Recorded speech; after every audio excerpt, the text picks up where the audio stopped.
Hello everyone, I am Chaz with Growbacks. Check out the packaging panel tomorrow morning. But we're here talking about labels, and you have these two fine gentlemen from AdStick here with us to share their wisdom. So Quan and John, you want to tell us a little bit about your experience in the labeling industry and AdStick in general? Well, thank you, Chaz, for having us today. I'm John Kiernan. I am one of the owners of AdStick Custom Labels, which is Colorado's oldest label company. My background in the label industry goes over 30 years, from very specialized applications, if you're labeling circuit boards in the Far East, or automotive parts in Mexico, or your general food product on a shelf that you'll see at any store today. Juan is AdStick Custom Labels. I'm going to call him our Cannabis Solutions Specialist. And when we look at a product or an application, we'll get a lot of calls. I need a label for this. We're focused on the solution. What we may have might not be necessarily the correct solution for that customer's needs, and we'll let them know that. You need to go over here for this. We don't specialize in that. Go over to this company for this other product.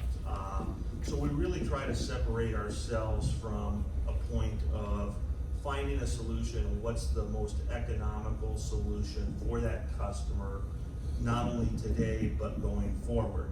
And I'll turn it over to Juan here real quick and let him talk a little bit about his background.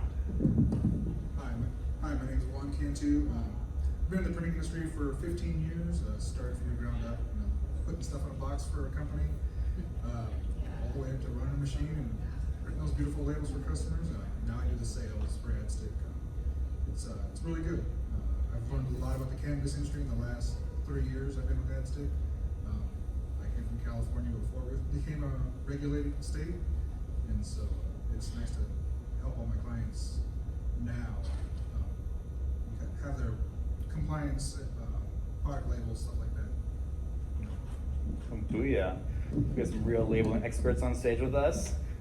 So in my role, I go through MIPS all the time and see all these different types of labels everywhere. I don't even know what to make of them half the time. So when going through MIP, what kind of labels would you want to expect to see? In the MIP, you're going to see a lot of packaging labels that are for compliance. We'll do, as we have examples here, multi-ply state regulations. They'll have the warning statements on them, but they'll also be want to print batch information, strain information, stuff like that. And most clients don't want to have 10,000 stickers on their nice packaging when it goes to a dispensary. They want to have simple one or two things that do the whole product. So our goal is to get them something that is beautiful and functional at the same time. So that's what we do. And when looking at that, there's so many different products these days that are super tiny with the most minuscule labeling space possible. What are some solutions that brands can use in order to label their products compliantly, but also aesthetically? Well, I think Juan started to touch on that, Chaz. So we do offer some solutions in that realm, from an extended content label, as you may or may not have seen, and that's going to differ than from an extended content booklet. If we go to our hardware store and we pick up a pesticide and we look at the back of that warning label and we lift it up, it peels out like an accordion booklet with all my warnings, usage, directions, etc. So we do offer both those types of solutions. For some customers, the booklet works great. For others, the extended content, and what I mean by that, it looks like your normal flush label. Let's say it was a 1 1/4 inch circle going on a top of a jar that has shatter in it, and they wanted to put all their warnings underneath, but they wanted to print information on the top. They could certainly do that through a system that they could get from us or anybody else. Very easy to use, and they don't have a specific product for all their different items in their facility. Or they can get it pre-printed. So there are solutions out there. It does save a tremendous amount of room. It makes the packaging look much cleaner. I was at one the other day where they had a little tiny jar where they wanted a label on the top, they wanted their logo, they wanted some branding on that, along that. Then they said, oh, we have to put the THC warning label. So how do we do that? Well, they handed me this container, and they were sticking 5 labels on this container, and you couldn't even see the container. What is this? So we came up with a solution where they took their generic label on the top, they printed on that, it was a nice pre-printed label, so very high end, and then the varietal, so they could use one standard label and print that separate. For the bottom, they used the multi-part, which had a THC warning symbol on it. They were able to print batch and all their other, percentages and everything on that label as well. So they cut down the packaging. There was one on the top and one on the bottom. Instead of looking at a product that it looked like some kid took masking tape and stickered the whole jar, and what is this? So there are solutions out there, and we kind of tend to focus on what we'll do very easy. We look at the higher end, more difficult solutions to solve from a customer standpoint. Solution-driven labeling at its finest. Love it. Super important. Well, going off of that, because everyone knows it's super important to stand off the shelf these days, especially with the saturation of brands in the industry, making sure that your brand pops off the shelf in the consumer's eye. Can you talk a little bit briefly about prime labels? Yeah, so prime labels are going to be the primary label on your product. That's going to be, when you go to the grocery store, that's the label you see on the product you buy. You want it to be the show of your product. If it's not the container itself, like say a painted jar or a box, you want this thing to be, to have your brand and be part of your brand. We offer digital short runs, flexographic for longer runs, much more cost effective. We have the capability to emboss, deboss, use hot stamp foils, things like that. We also have some customers now that are using more of a wine and spirit label materials. So they've gone away from the standard paper or box, something that feels a lot nicer when you grab it. So it gives that product a higher end feel. So you can take a simple CR tin and put a nice label on it. So when you grab it, it feels not like a tin can anymore. It has that nice feel that your clients are like, well, I'm paying for something. This is it. Instead of getting an inexpensive label on a very expensive product, that's not what you want. Yeah, so I think Juan, mentioned the different avenues there, and if you can look up on the screen there from what you're labeling, there's all different types of solutions. But the one thing I would recommend is start early in this process and getting somebody involved, be it flexible packaging, be it a carton, be it labeling. Everybody has great designers and everybody thinks they're a designer out there. What you see on the screen does not always translate to your label, your flexible packaging, etc. So you really have to know the limits and kind of have some budgetary guidelines, because virtually anything can be done. Juan touched a little bit, he talked about embossing, hot stamp. We can do inline rotary screen where somebody can almost read. We could print in Braille on that label and they can touch it. But there's a cost to all that, and there's ways around it. I want this certain look and I think I need it hot stamped. Well, no, we're gonna print it this way using a metallized film and put some other enhancements on there so it looked that way, but yet the cost to you is 30% less.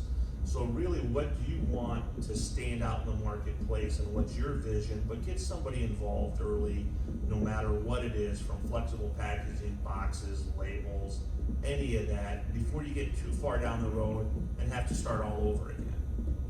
Wonderful. So going off of that, there's so many brands these days that want to kind of have some of that sticker labeling aspect in-house, with whether it be strains they want to slap stickers on of their packaging. I know with grow bags, for example, we do awesome custom bags, but there's still that strain aspect that can't be incorporated just because strains keep changing, they're so different. What kind of options are available to operations that want to have in-house sticker production? I'm gonna defer that to Juan, as he has many clients that have specific printing systems in their facility where, you know, it may be a 4-color process and 2-spot colored labels going into that plant, and they do some further enhancement on that label at the facility. It's, not only does it save lead times, but cost, because you can get larger runs, and then I'll talk about some additional types of systems after he's done. Yeah, so I've got a couple clients that will do the pre-printed label, has a branding on it, compliance stuff that we know doesn't change, and then they'll use thermal transfer printers, Sato, Zebra, stuff like that they have in-house, and then they can print their own logos, strains, badges on it, stuff that they want to be able to do in-house. So if you only have, you're doing a short run, and you're only going to put 5 minutes left. say you're only going to run 500, containers of this. There's no reason to get it printed all by a company when you can do it in-house.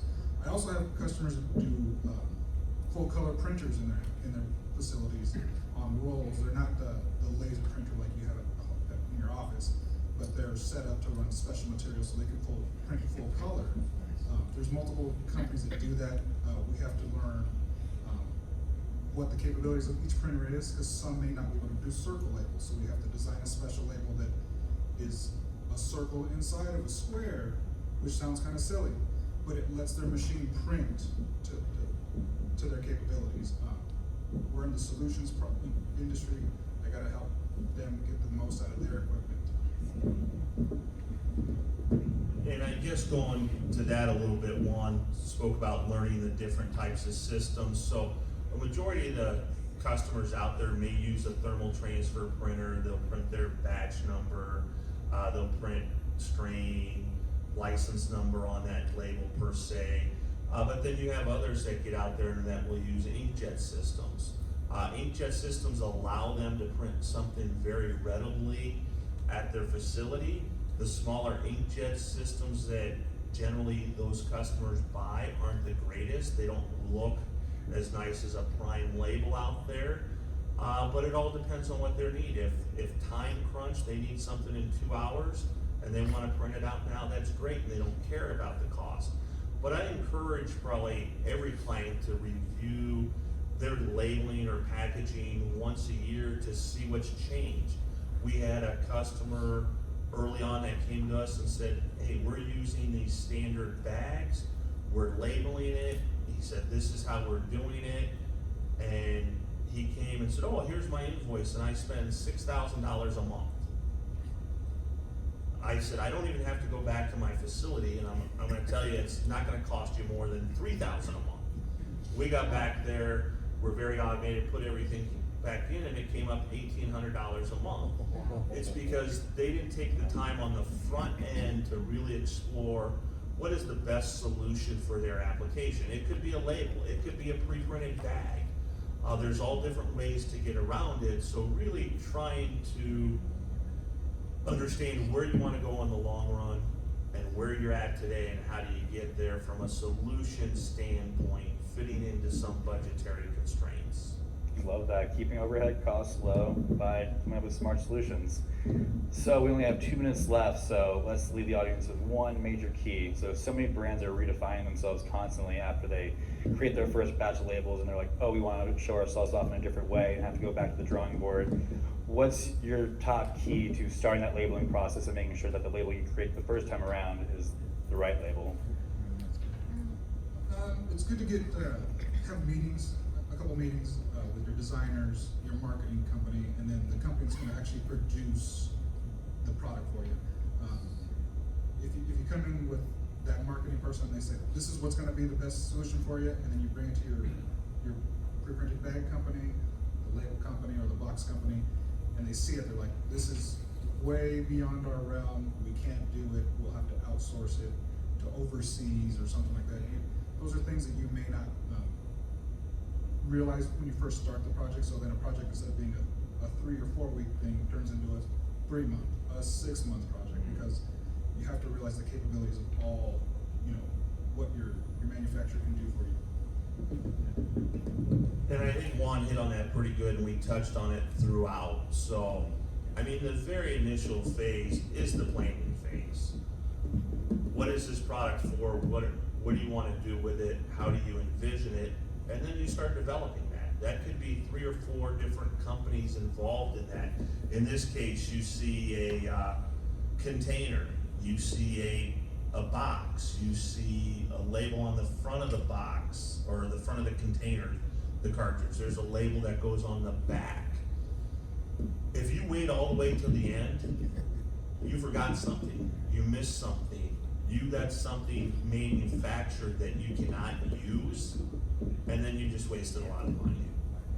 So I would say start, develop it, kind of like we discussed earlier, and go forward and have a successful launch of that product when it's ready and on time.